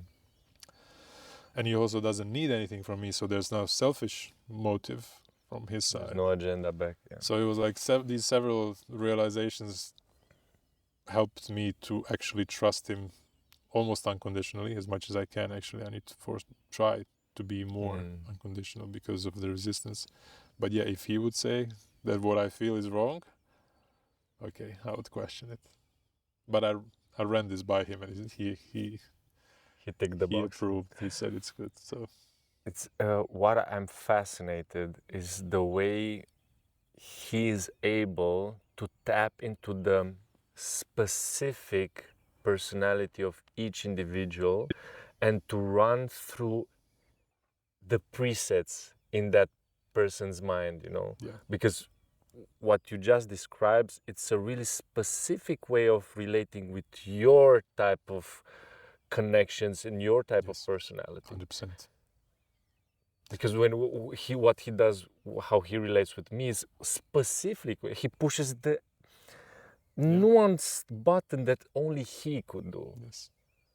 Only he could push. And the craziest part is, the craziest moments are when there's more people around him and he simultaneously does it with multiple people at the same time. We're doing one thing that then seemingly doesn't make any sense. But when you talk with each person and what it did to them, okay, this is crazy. This is crazy. Like everybody got exactly what they needed. But if you observe it, if you just filmed it, it doesn't make any sense. He did something very random. That's how he appears. Very erratic. For the mind, it makes no sense. Makes no sense. But then you find out more, and it's like, oh wow, this was like from stupid to genius, like this. It's incredible. Yeah. Yeah, he walks that really fine line. He walks that really fine line that you mentioned it. Only geniuses sometimes touch it. And he just walks it. For him, is the way. Yeah, when an octopus is standing on two rocks that are two different colors, and then the octopus is colored in two ways, depending on the rock it stands on. Yeah. That's how he is. That's how he is. He addresses exact nature of the person. Yes. And everybody's perfectly accurately at the same time. Which again makes no sense. Makes no sense because How he do we doesn't know analyze you. them? How do Because we he analyze doesn't know them? you. How do we analyze them? Where's the proof? We have no proof. We have no proof. We go now into the realm of esoteric and religion, and because it's Ungrounded. because you start going to the realm of belief, and people might argue with the okay, but it's blind faith, and Or experience. that's what we try to point out. It's experience basically. It's not blind faith. It's rooted in deep experiences, and then you start to have that level of trust that at one point you just let go of trying to make sense of it, and you go with it, go with the trust and go full on, and then you have the next level of experiences. Because if you hang on to that proof, each time I need that experience, I need it to reconfirm, then it's like driving with the handbrake on, and you understand that you will not move forward if you don't let go. If you don't let go. I'm making sense mainly for the others. I'm trying to make sense of it because when others haven't been through the same amount of experiences and realizations, when they have doubts or questions, how do you answer those questions? But For it's sure. basically, or how do you present him, to the public or to an individual, however. But once people I don't need to tell you anything. You're fine. You are enough. So that's the thing. Either people have courage and interest to It's a good point, the courage. to have experience with him, or they need some explanations before they get there. And that's somehow your duty as a red guy. Yeah, 100%. Yeah. That's But one thing. I would go just for the sake of it, because I really enjoyed that story. Share a little bit the story with you and Babaji and how you wanted to jump off the Babaji. cliff. Babaji again. Because that is a really it sums up somehow what we've talked. How Guruji gives you, because that's a really strong experience from my point of view. Oh, it was very I strong. really, when I heard that, it was like, I would probably have the same mindset, Yeah, that's why it's so relatable. Yeah. So this was 2014. 14, yeah. So Guruji was giving a commentary down in the tent here in SPN, and then was a lunch break. He walked up, and I was at the very back of the tent, so I could walk up first after him. So I could go straight into the line for lunch because he walked off somewhere else. I was not talking to him or anything like that. He went his way, I went my way.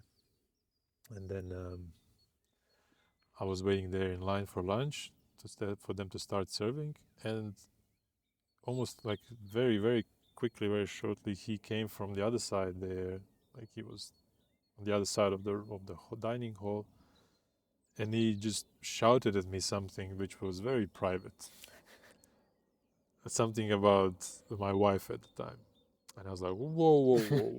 So Are you making a scene now? yeah, it's like, what are you doing? Like there was, like I was not like that. We're not buddies, but like, I need to stop this. I don't know what's going on.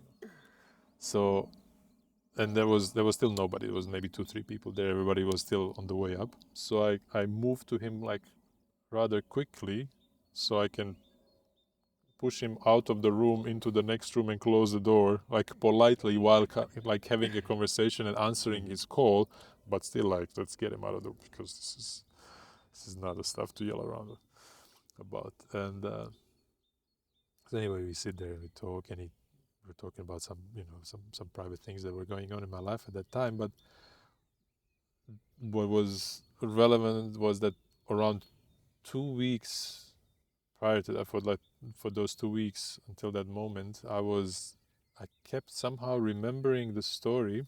There's this story how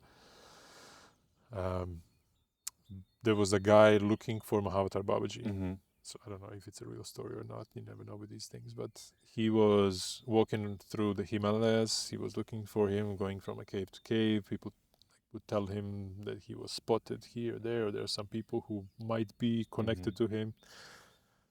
So, and he just went, he was just looking for him because he wanted to find him. Like his life he didn't want to do anything else. He just wanted to find him. That was his only goal in life.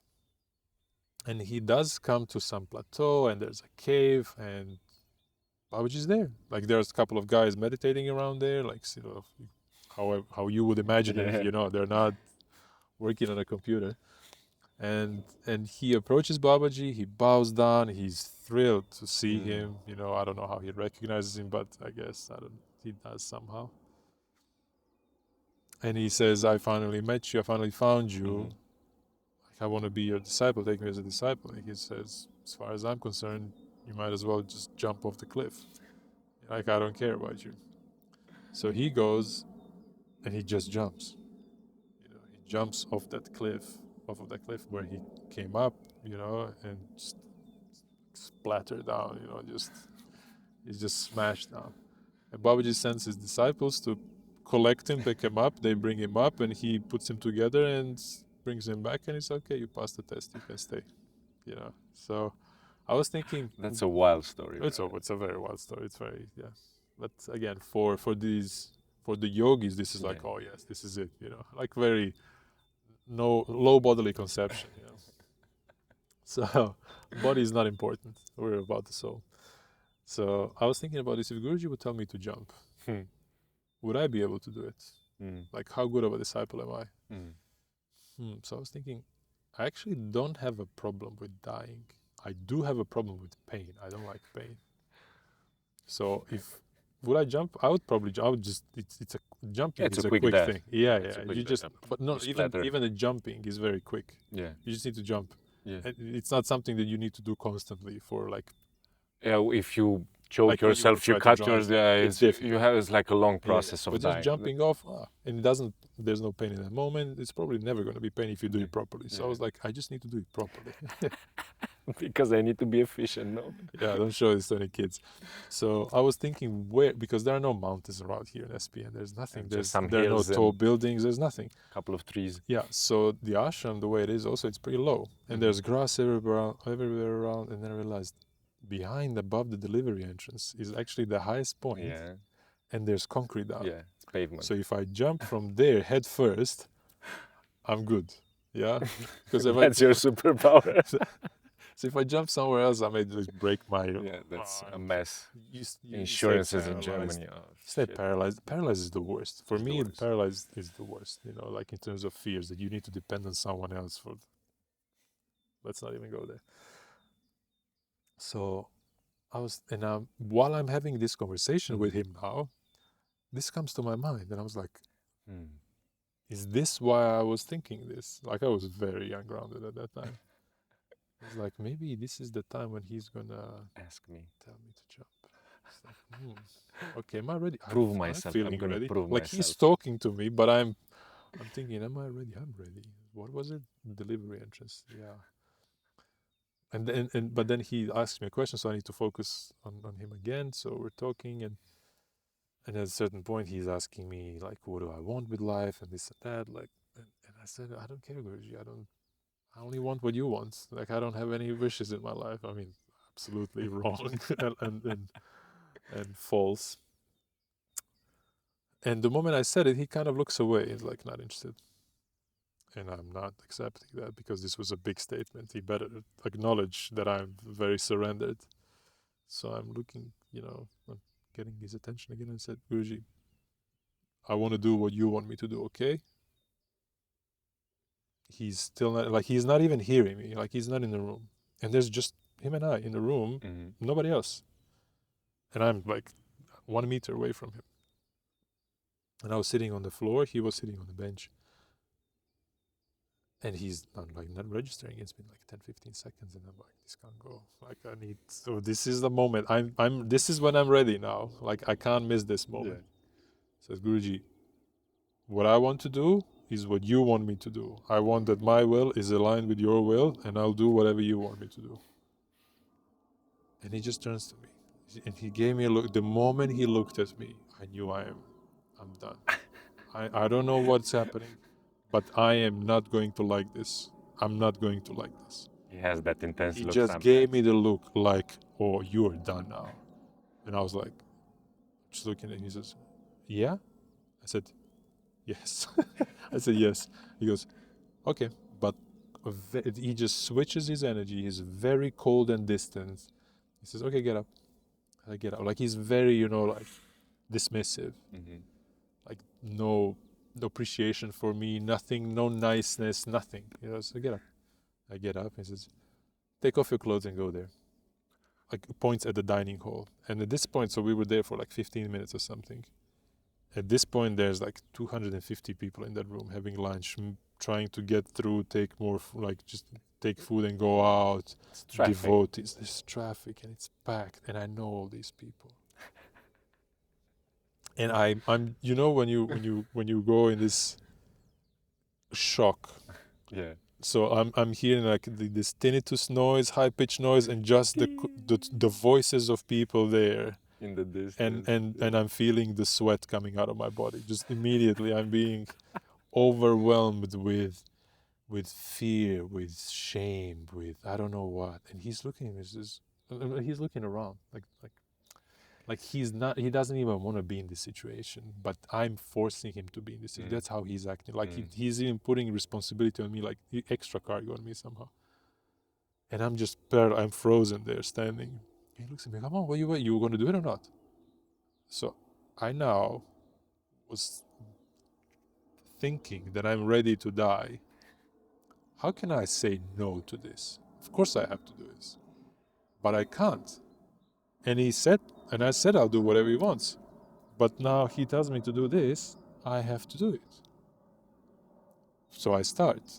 But there's a very big part of me saying, please change your mind. Change your mind. I'll do it slowly so you have time to change your mind. Yes. But I'm doing it, and I can imagine on my face, I was just frozen. I was frozen, hot, like sweat.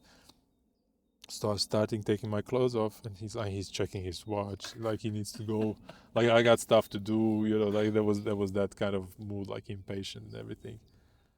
And basically I was like, I was topless and my shoes were off, and I was about to like actually get naked, but I think I would have passed out before that. But he said, okay, like this. And the way he said, I didn't even trust it. Like I was like, is this really okay? I wanted to be the stop, but is this like another test within a test? And he was like, come on, man, put your clothes on. What are you doing? Like he just switches to. I said, okay. So I started putting my clothes on, and then I realized, I actually failed the test. I actually failed the test. And he gets up, and he walks towards me, like past me, and he just smacks me like this. He says, you see the resistance. And he says, but it's good. You half passed the test. I said, so I failed the test. Yeah, this means you failed. He just walks off, like it's fine, whatever. But then I realized, actually, I failed the test. I thought that I'm way more capable than I am. Like, and also just because I maybe was willing to die, maybe I was ready. Yeah. Because just for me specifically, that didn't present such big of a problem. Dying, no, but reputation. That's the thing. There are other things that I'm more attached to, and it's like, you're not ready. Crazy. You're not fully surrendered. There's no such thing. How in your could you mind. be more attached of your reputation than of your life? Oh, how the mind works. Yeah. This is amazing. Yeah. And this is where he's a master of working on that. But that's the thing. He knew it exactly, and you were in the perfect scenario where he could just do this. So after that, I stopped. I did not have any desire to prove myself. Because then I realized he's just putting me constantly in uncomfortable situations where I grow. And he's just going to keep doing them, putting me in those situations as I'm ready. Whatever is needed, he's going to put me in those situations. I don't need to ask. If I ask, I'll pay for it. I'll pay for it. I might argue that you should ask, because this way we have more content and even more experience to share, Fair enough. Very selfish of me for not exposing myself. See? But amazing. I love this story because it touches so many levels of our attachment, of how we are wired and how we would condition the guru. Basically, this is what we're doing. We're conditioning the guru to I'm gonna serve you. I'm gonna serve you, but I'm gonna serve you my way. I'm gonna The way I think is right. yeah, I'm gonna do right the way. change. Yes. I'm gonna do the change, but I have some notes at I have this contract. I'm gonna sign it, but I have some things that I want to add. Really nice, amazing conversation, brother. We should do this more often. We don't have time, but this is an excuse for us to have conversations. So Good weather. good Good weather weather is an and excuse. and also, I hope this is really a nice opportunity for people who are not familiar with Bhakti Marga or who want to share experiences and conversations like this to have a different take, because it's reassuring to see grounded people talk about seemingly ungrounded topics like spirituality. It might seem woo-woo and might seem something that is ungraspable, but through this type of conversations, it's so relatable, and it's also helpful for me. I just even for myself, hearing it again, I have a different perspective now of that story. And it's nicer when it's like this, when you feel the energy. So thank you, brother. Thank you for the invitation. And see you next time. Stay grounded and walk straight. I had to add this extra video. It was an amazing conversation. After we finished the conversation, we spent another, I think, one and a half hour, I think, almost talking, catching up and sharing stories, and it brings immense joy for me to have these conversations. And then I went back home, and I have a small Telegram channel where I post everyday verses from Bhagavad Gita. Bhagavad Gita is the main scripture that Guruji is referring to, and he's telling us to read at least one verse, because it's gonna help you do amazing transformations on the inside. It helps you grow spiritually a lot, and I've seen that happening, and that's why I try to read at least one verse a day. And we in Bhakti Marga now have like an amazing recording of all the verses in English and in Sanskrit. I'm gonna put a link in the description. But also, when I post that daily verse, I post also the satsang that was given in the temple in that day. And the satsang started in 2018, I think, and they did a satsang every day for each verse. And by coincidence, today I posted the verse, and guess what? Jaigopal was giving the satsang. And I listened to the satsang of today, and exactly 4 years ago, Jaigopal was telling the story of Jaigopal.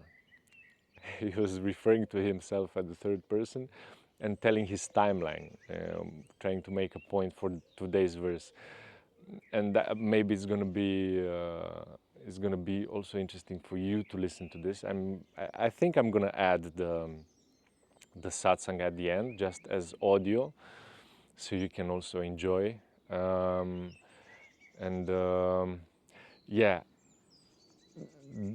what makes this day also special is not only the full moon. No, not the full moon. Oh my God, it's the total solar eclipse. Today it is. But on this day,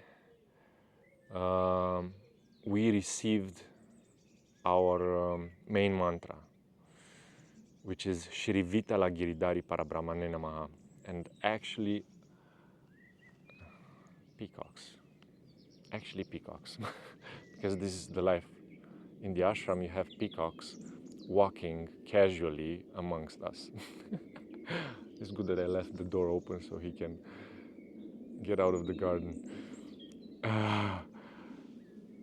Back there, that's Guruji's bungalow, and on top of that building, during Corona time, he was doing his japa walk on the roof because you were in quarantine. But he went on the roof, and on that roof he received the mantra.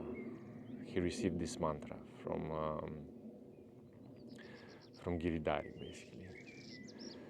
So it's a really auspicious and beautiful day, and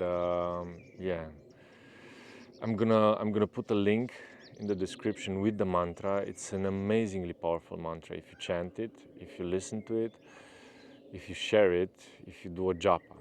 And I think I explained what japa is. You chant the mantra internally using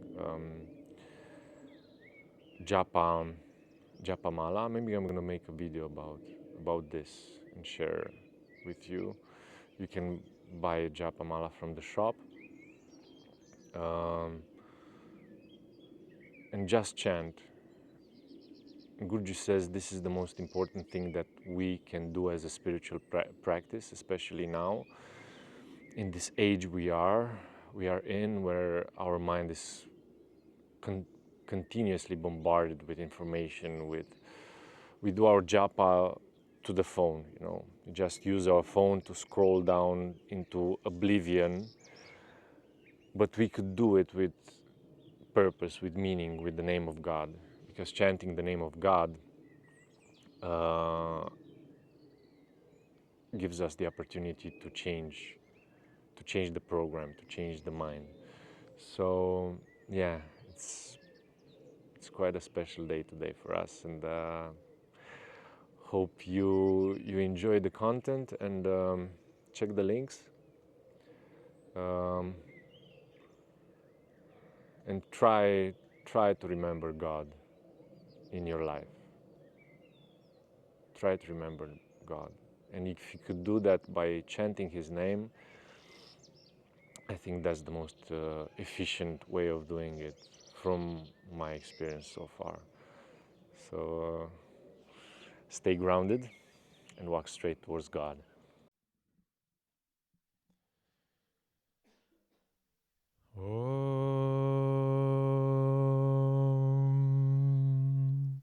Agnana timirandasya gnana jana shalakaya chakshurun melitam yena tasmei shri gurave namaha.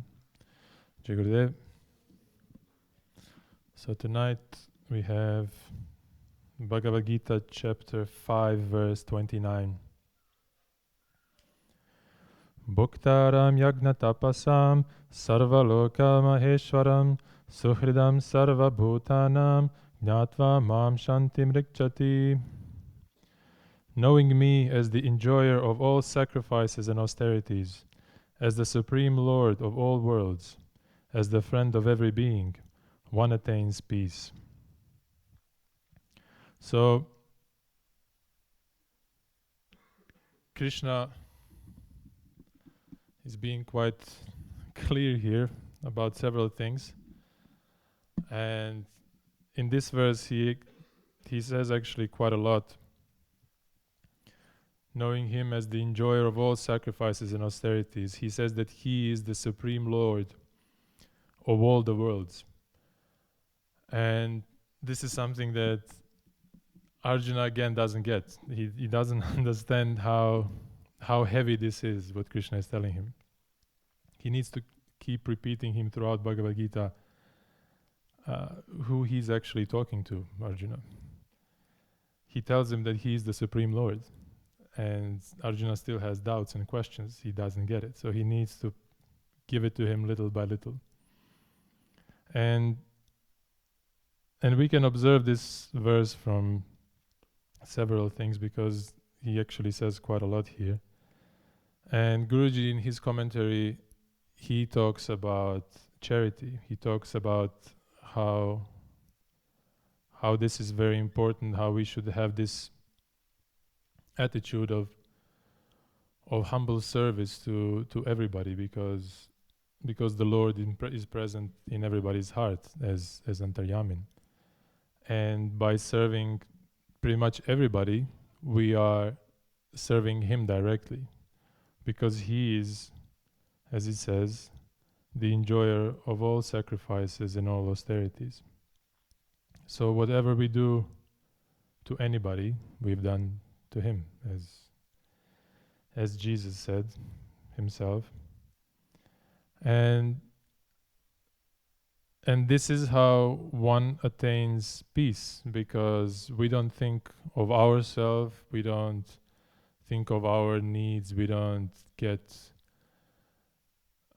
into this self-pity and worry about what is going to happen with me. We simply think of what others need, and this is how we transcend our mind. And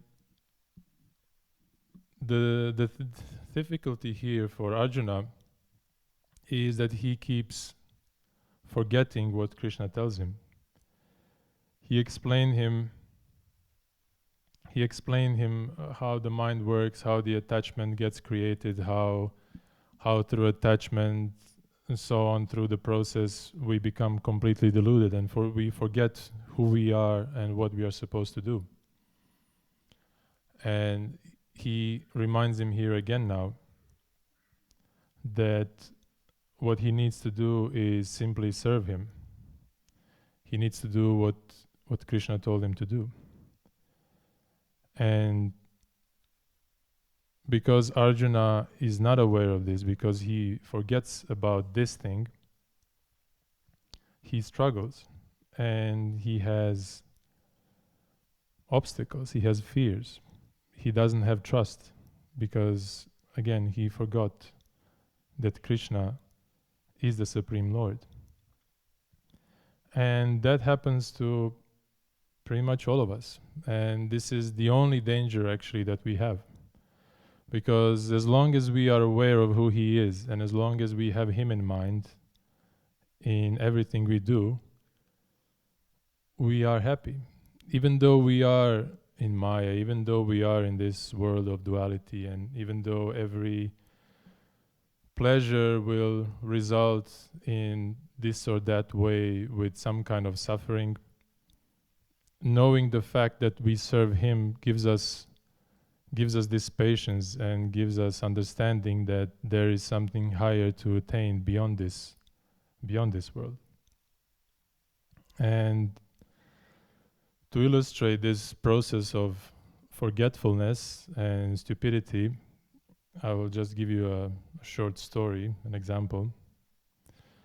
So there's this young man, let's call him Jaigopal, just for the sake of the story. And he embarks on a spiritual path. And he starts discovering some very nice things that he never knew. And he's thinking how it would be so amazing to meet somebody who is realized, somebody who can give you deeper insights in life. And in the meanwhile, he manages to get initiated into Atma Kriya Yoga, and he does his sadhana, and he's still not aware that this master that he is looking for is right in front of him. Not only in front of him, but also inside of him, but that's another story. And he keeps dreaming of this ideal. And further down the line, he gets to read Bhagavad Gita. And he also reads this verse, 529, and he reads that Krishna is the supreme enjoyer, and simply through serving him, one attains peace. But this Jaigopal doesn't understand this. So he goes on with his life, still searching for this peace, not understanding that it's right in front of him. And then this Jaigopal meets Guruji, and he still doesn't understand who he met because he doesn't have this knowledge. He doesn't have it realized. And Guruji invites him to visit SPN.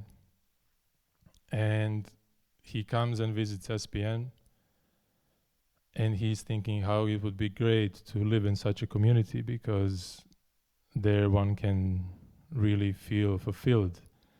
One can really serve higher purpose. Not understanding that whatever he is doing at that time, if he would have the awareness that God is the one enjoying every action he does, he would have peace. But he doesn't have peace because he doesn't have this understanding. So he comes to SPN a couple of more times, every time thinking how it would be so great to live here. And then one time Guruji offers him to stay here. And he's thinking, wow, that's so amazing. Guruji offers him to stay in the village and to live here close. But he's thinking how it would be so great to actually have a full-time position in ashram, to have actually this opportunity to serve him, because that's the best way. And then he's still not happy because there's still something else to attain, because he doesn't understand what this verse says. And then after a while, he does get offered to do seva full-time in the ashram. And he's thinking, wow, this is great. If only I could serve Guruji directly, that would be the best, because that's the best. It's the best to serve him directly.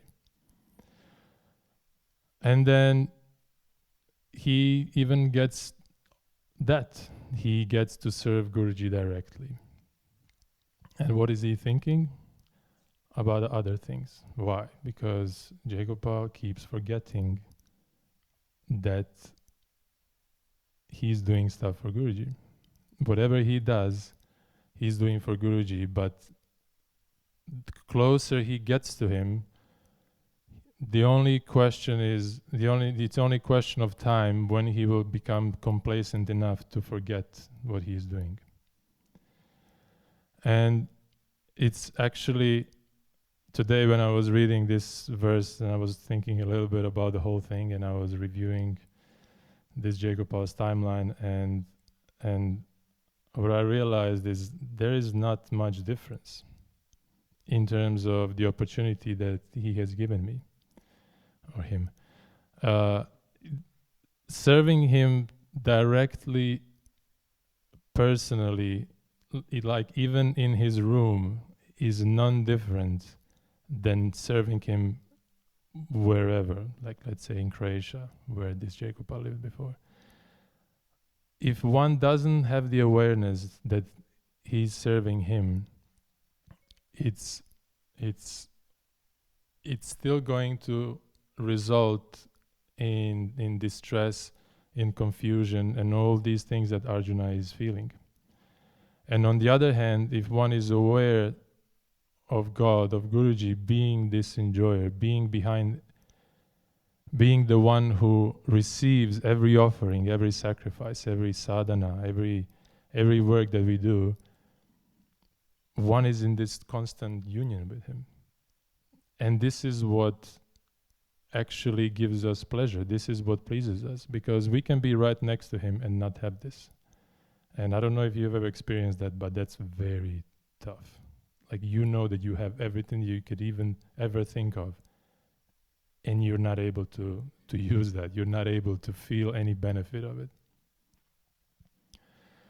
And again, why does this happen? It happens simply out of our misidentification with this body and with this mind. We start thinking that this is who we are. We start thinking that of these limited needs, and not only that these needs are secondary, but they are not our actual needs. And this goes very far. We identify ourselves with many stupid things, with our job, with our duties, with all our possessions, so to say, with our mind, with our body.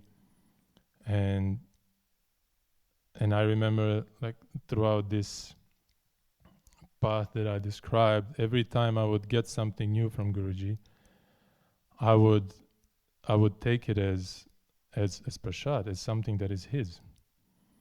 And again, it's just a matter of time when I would start claiming that as mine. For example, when I moved into ashram and I got my own room, for me that was amazing. I was so thrilled that he would trust me with something like that. 1 year down the road, it's my room, and now it's my room, and it's not so special anymore because it's my room. In the beginning, I used to keep my room clean as if it's his, and it was always ready for someone else to take it over because it's not my room, it's his room. Some months, some years down the line, now it's my room and it's my rules within this room. And we keep falling into this trap all the time. And the fact is that even our bodies, that we think are our bodies, are not actually ours. They were given to us. When we came to this world, we were put into this body. Why? To have another chance to serve him and to realize him. But we took this body as if it's ours, and then we start thinking of this body and pleasing it and thinking of its needs. So the only right attitude here would be to think. We can imagine like the furthest possible option. Let's say that you are in Guruji's apartment.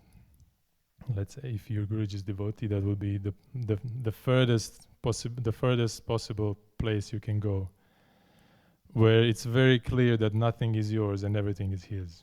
And if you mess up anything, you know you're gonna know. And everything you do, you have attitude of doing it as if he will come and check it, as if it's for him directly. So with that in mind, in knowing that everything that we ever had, that everything that surrounds us, everything in this world is his, he created it by himself, for himself, and everything that we do to serve him and to please him, we will not fall into trap like Arjuna and this Jaigopal, and we can attain the truth peace, as Krishna says. Jai Gurudev.